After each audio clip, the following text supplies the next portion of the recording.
Sudahkah Anda sarapan hari ini? Sarapan pagi menjadi aktivitas penting yang tak boleh Anda lewatkan. Aneka ragam menu sarapan khas Nusantara bisa menjadi pilihan untuk Anda, seperti bubur, nasi uduk, atau lontong sayur. Itulah sebagian khas sarapan Nusantara yang mudah kita jumpai.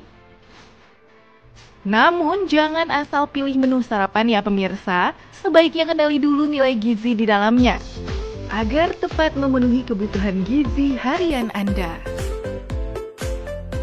Dr. Ekles bersama dengan Dr. Putri Sakti, spesialis gizi klinik, akan membedah aneka sarapan Nusantara. Lalu manakah jenis makanan yang lebih sehat untuk sarapan di pagi hari?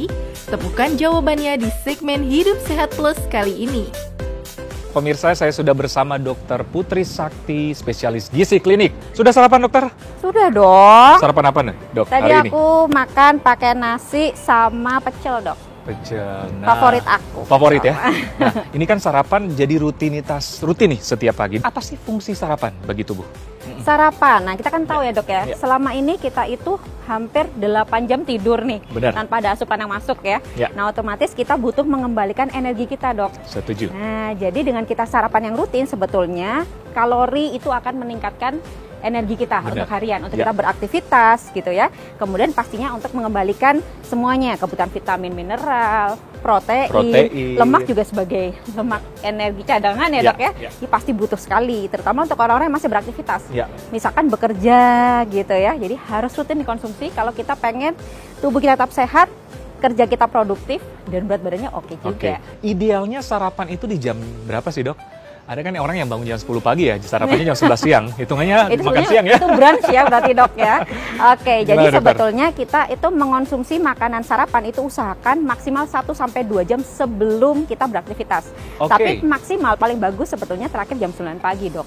Itu di kategori sarapan ya? Sebetulnya, karena kan kita yang paling bagus kalau mau kesehatannya optimal, kita tidak hanya sarapan, masih ada snack pagi, makan siang. Jadi kalau kita sarapannya terlalu kesiangan, nanti bahaya, kita kacau semua. Yang ada bisa memicu kelebihan kalori tanpa kita sadari.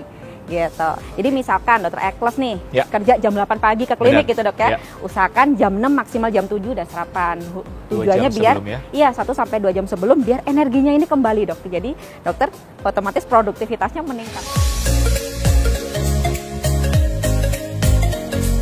Dokter Putri, kan Yap. di Indonesia tercinta ini ada berbagai aneka ragam menu sarapan. Iya, gitu. benar Nah, banget. kita akan bedah satu persatu nih.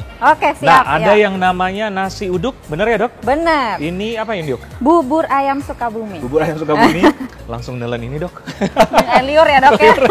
Ini apa, dokter? Ini adalah lontong sayur. Lontong sayur dan ini gado-gado. Gado-gado. Nah, kita bedah satu persatu. Nah, ini Iya. nasi Uduk. apa nih? Uduk. Nah, gimana, dok? Kandungan gizi, kalori dan sebagainya. Apakah dianjurkan sebagai menu sarapan atau tidak? Nah, sebetulnya, dok, kalau kita lihat dari segi kalori ya, kalorinya ini cukup tinggi. Bisa sampai 600-700 kalori, dok, satu-satu ini ya. Iya. Dari nasinya aja, ini bisa sekitar 250-300 kalori, dok. Nasinya aja. 250 kalori, baik. Iya, karena santan, karena dia tinggi santan. Wow. Belum lagi kita lihat di sini, dok. ada Pernak-perniknya. Pernak-perniknya juga serba minyak tinggi ya. Ada bihun goreng, ada orak-arik tempe. Wow. Kadang, dok, beberapa itu ngasih ini, dok, sambal goreng kentang. Nah, itu lebih- kan juga lebih nambah tuh. lagi Wah, sehari-hari karbohidrat pas gorengan ya. Makanan sehari-hari aku tuh, dok. Ya, belum lagi biasanya orang ini sukanya nambah gorengan bakwan, dok. 1-2. Jadi ini adalah yang bikin kenapa nasi uduk ini kalorinya bisa tinggi banget, bisa sampai 700 kalori. 700 kalori. Satu bakwan berapa kalori, dokter? 150-200, dok, tergantung gedenya. Itu kan tepung, jadi dia sangat menyerap dari minyak-minyakan. Nah, itu yang bahaya ya. Oke, jadi satu nasi uduk bisa sampai 700 kalori. Benar. Kalau komplit ya, dok. Kalau komplit ya. Kalau komplit. Sedangkan kebutuhan sehari berapa, dokter? Sehari ini kalau perempuan biasanya sekitar 1.800 sampai 2.000. Kalau pria? Kalau pria 2.000 sampai 2.500. Tergantung tinggi besarnya ya. Badannya ya. Betul sekali. Yang artinya kalau kita konsumsi berlebih bisa jadi gemuk. Benar. Kalau kita konsumsi berkurang ya ada bakat untuk diet ya. Gitu Iya, ya, dokter ya? betul. Yang ini, dokter. Mm-mm. Aduh, baunya ya. semeriwing, gurih, seger ya dok. Bubur nih dokter, Iya. gimana dokter? Kita bedah satu-satu nih. Betul, kalau bubur ini kalorinya tidak setinggi nasi uduk tadi dok, yaitu sekitar 400-500 kalori tergantung dari komplitnya. Terus juga di sini kita lihat ya dok, kalau bubur Sukabumi kan ada tambahan kuah lagi. Kan Oke. bubur ada yang nggak pakai kuah ya dok. Ya. Belum lagi ada kacang goreng, ada ayam, kerupuknya. Kerupuknya. Nah itu yang tanpa kita sadari tinggi kalori dok. Berapa kalori nih dok? Nah tergantung, kalau kerupuk kayak gini bisa sampai satu tangkup itu bisa sama dengan satu piring nasi loh kalorinya. Hati-hati dok, kita kadang nggak sadar. Dok saya makan nasi udah dikit, tapi secara kalori gede banget. Tapi dari kerupuknya, mainan sampingannya nih. Waduh, jadi satu kerupuk berapa kalori nih dok? Kalau satu ini ya palingan sekitar 30-an kalori lah ya gitu. Cuman kalau setangkup bisa hampir setara dengan satu piring nasi, hati-hati ya. Selanjutnya dokter. Lontong ya ini ya dok? Lontong sayur dok, Ini gimana dokter? Kayaknya menggoda juga nih. Dari menggoda, warnanya. santannya juga ya gurih banget. Nah ini kalorinya bisa sekitar 450 sampai 500 kalori. Apalagi kalau Baik. santannya banyak ini bisa lebih gede lagi dok. Wow. Gitu, karena dia santannya ini biasanya memang kaya dengan lemak ya, terutama ini bahaya gitu ya. Ditambah tambahan ada kerupuknya, selalu ada kerupuknya. Jangan lupa, ini yang bikin banyak kalorinya. Dan lontong itu kadang kalau terlalu banyak ya kalori karbohidratnya juga berlebih ya dok. Ya. Udah Iya. lemaknya tinggi, karbohidratnya juga tinggi. Oke, nah ini nih. Nah katanya sehat. Karena kan ada sayur-sayuran Betul. dan nggak digoreng, nggak pakai minyak. Nah ini gimana dokter? Iya, jadi kalau untuk gado-gado ini, dia ini kalorinya tidak sebesar tadi ya, Ya. sekitar 350 sampai 400-an lah dok. Dari kacang-kacangannya kan tetap digoreng.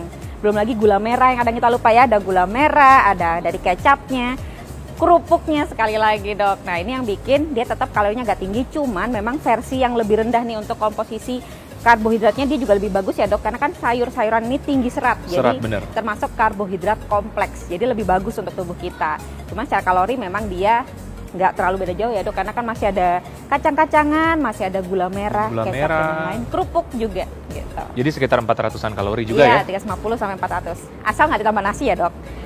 Waduh, udah plus-plus ya. Jadi kasar Indonesia gitu ya, Bener. ditambah nasi gitu. Sedangkan satu nasi aja sudah 250 kalori ya. Iya, sekitar 200 sampai 250 ya. Dokter Putri, dari Iya. semua menu sarapan yang enak-enak ini nih, Iya. mana sih yang dianjurkan untuk pemutuhan gizi yang seimbang dan yang menyehatkan tentunya? Yang menyehatkan ya.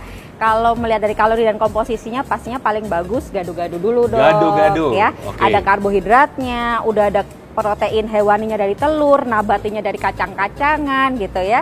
Dan tentunya ini kalorinya lebih rendah. Secara lemak juga. Kemudian yang kedua dok, kalau saya boleh menganjurkan bubur. Ya, karena di bubur ini kan kita juga protein nabati dan hewani juga Benar, ya dok. benar. Walaupun memang terkadang itu belum bisa memenuhi kebutuhan kita, karena kan cuma disuir-suir aja nih Suwir dok. aja, bener. Betul gitu. Nah yang ketiga barulah saya menganjurkan yang lontong sayur. Lontong sayur. Dok. Betul, karena lontong sayur ini pilihan lebih oke dibandingkan uduk. Kenapa? Karena dia masih ada sayurnya, masih ada seratnya. Dan kita masih bisa membatasi dari konsumsi santannya, ini jangan dihabisin gitu. Walaupun gurih, nikmat, nah batasin kuahnya kita masih aman.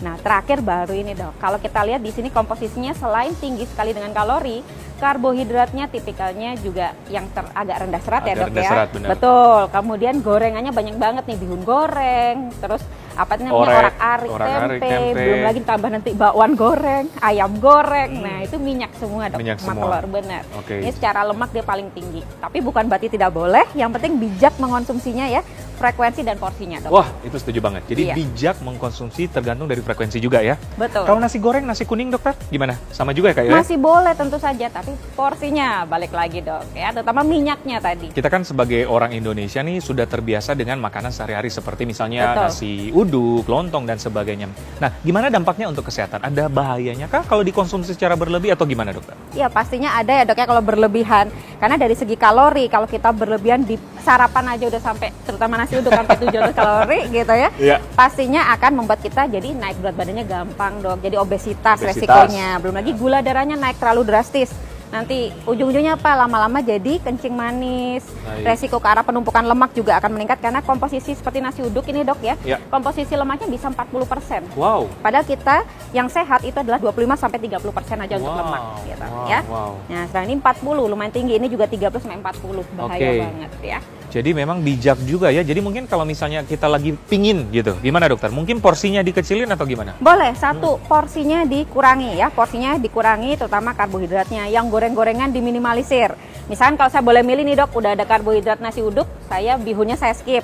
Orak-ariknya masih saya konsumsi sebagian untuk protein nabatinya. Nanti protein hewaninya dibanding yang gorengan, saya pilih misalkan telur balado, itu kan versi lebih sehat ya, minyaknya lebih dikit dibanding ayam goreng misalkan. Nah, kerupuknya nggak saya makan misalkan, atau ya beberapa biji boleh lah gitu.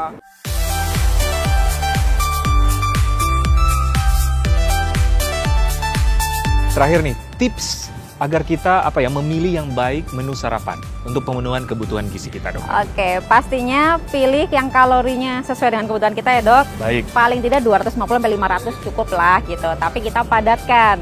Proteinnya cukup ya, protein hewani nabatinya, kemudian juga karbohidratnya pilih yang tinggi serat atau karbohidrat kompleks. Misalkan nih, sarapan pakai kentang boleh, Dok, tapi pakai kulitnya, jangan dibuang. Karena itu justru serat tinggi dengan vitamin mineral juga. Nah, nanti sayurnya misalkan pakai salad gitu ya. Nanti ada bistik ayam misalkan atau bistik daging sapi ditambah dengan misalkan protein nabatinya dari kacang-kacangan, misalnya kacang kapri atau misalkan edamame rebus gitu ya, Dok ya. Nah, itu kan cukup mengenyangkan sekali, tapi secara kalori dan juga komposisinya itu tepat gitu, Dok. Tercukupi ya. Betul, dan juga jamnya tadi. Jamnya usahakan tidak lebih dari 1-2 jam sebelum kita beraktivitas fisik. 1-2 jam sebelum beraktivitas fisik. Iya, dan maksimal jam 9 pagi. Baik, Dokter Putri, terima kasih. Jadi betapa pentingnya sarapan ya. Betul, penting sekali, Dok. Jadi pemirsa jangan lupa sarapan. Semoga perbincangan kali ini bermanfaat untuk Anda semua. Saya Dr. Ekles bersama Dr. Putri, spesialis gizi klinik untuk Hidup Sehat. Hidup sehat.